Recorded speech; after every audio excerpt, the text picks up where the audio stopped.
Квартира, которая досталась по наследству от одинокой родственницы, Диму радовала. А вот белая кошка, которая досталась ему в довесок, в нагрузку к квартире. Как-то не очень. Но что поделать, кошку пришлось оставить. Все-таки память эту кошку Димина тетя очень любила, и Алечка отвечала ей полной взаимностью.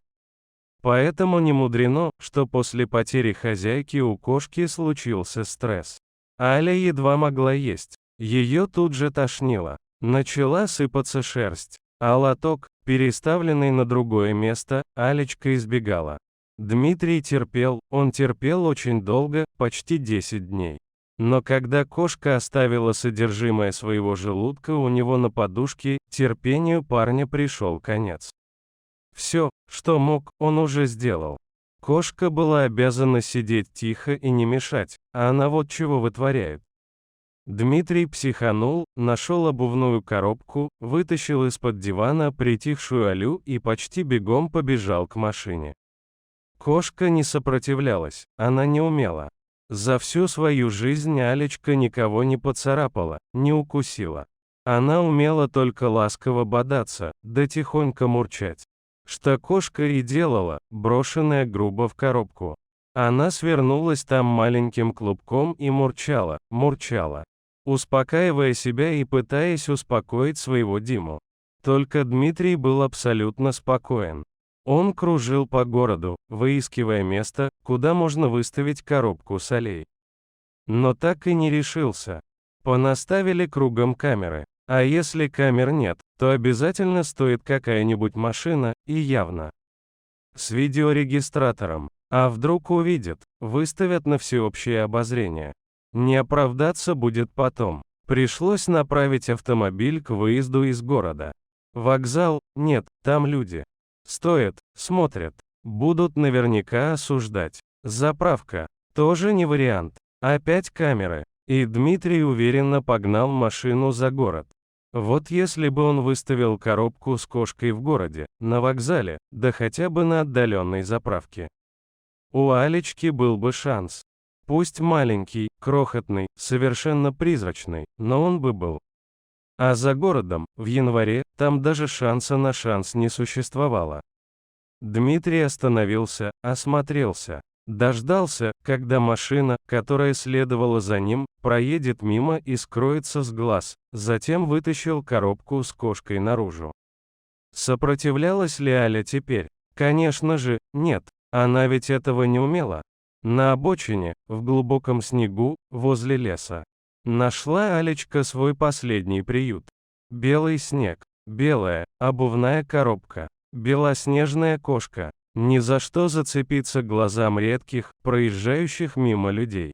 Если Аля хотя бы двигалась, попыталась бы пробраться поближе к дороге, но нет, кошка коробку решила не покидать. Ей было страшно, абсолютно незнакомое место, а еще, в ней теплилась надежда, вдруг. А вдруг Дима за ней скоро вернется? Вернется, а ее больше здесь нет. Поэтому, что бы ни случилось, Алечка не могла сдвинуться с места. Она продолжала ждать, надеяться и верить.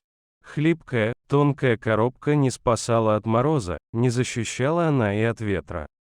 Лапки замерзли первыми, и Аля повернула их под себя, зарывая нежные подушечки в свою шубку, поближе к пока еще теплой коже. Прошло еще несколько минут, и кошка замерзла вся, полностью. Ей казалось, что ветер, снег и мороз – ее враги, но на самом деле, они были сейчас единственными ее друзьями. Природа словно жалела кошку. Ветер заботливо укрывал ее снегом, чтобы хоть немного согреть. А мороз бродил долго вокруг, тянул время и посматривал на дорогу. Но только все зря, Алю с дороги было почти незаметно, а вглядываться в сугробы просто так не будет никто.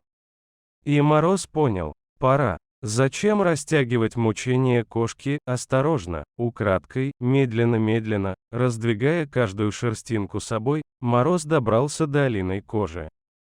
Прикоснулся к ней своим обжигающим холодом и ускорился, чтобы проникнуть внутрь.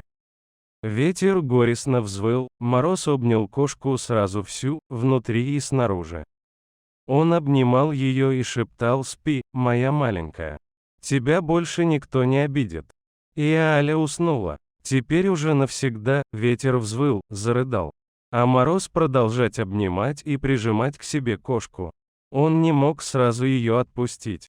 Мороз обнимал и помнил, как до последней секунды, до последнего вздоха, кошка ему мурчала.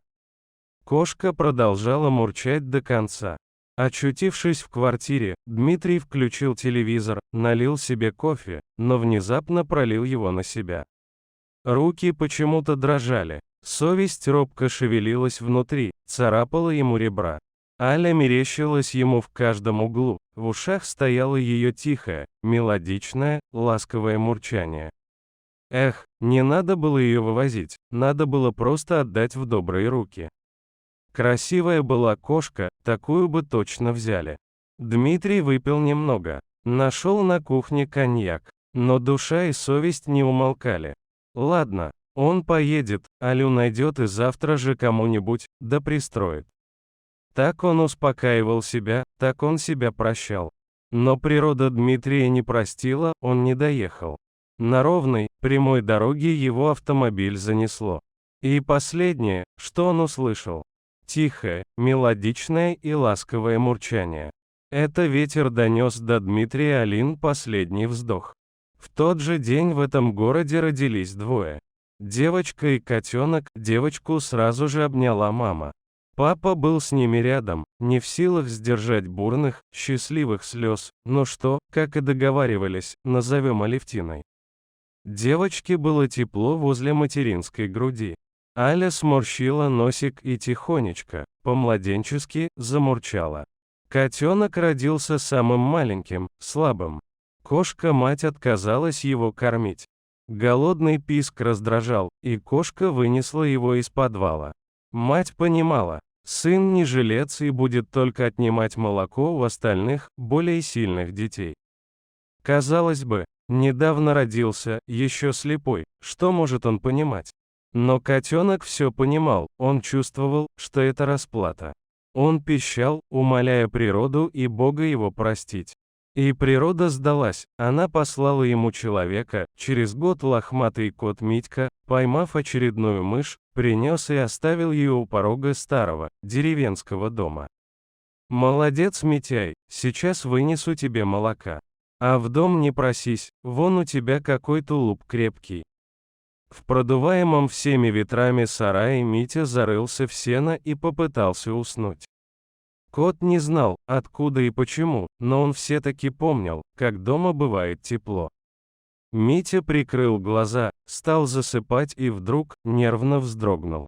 Это ветер не давал ему забывать.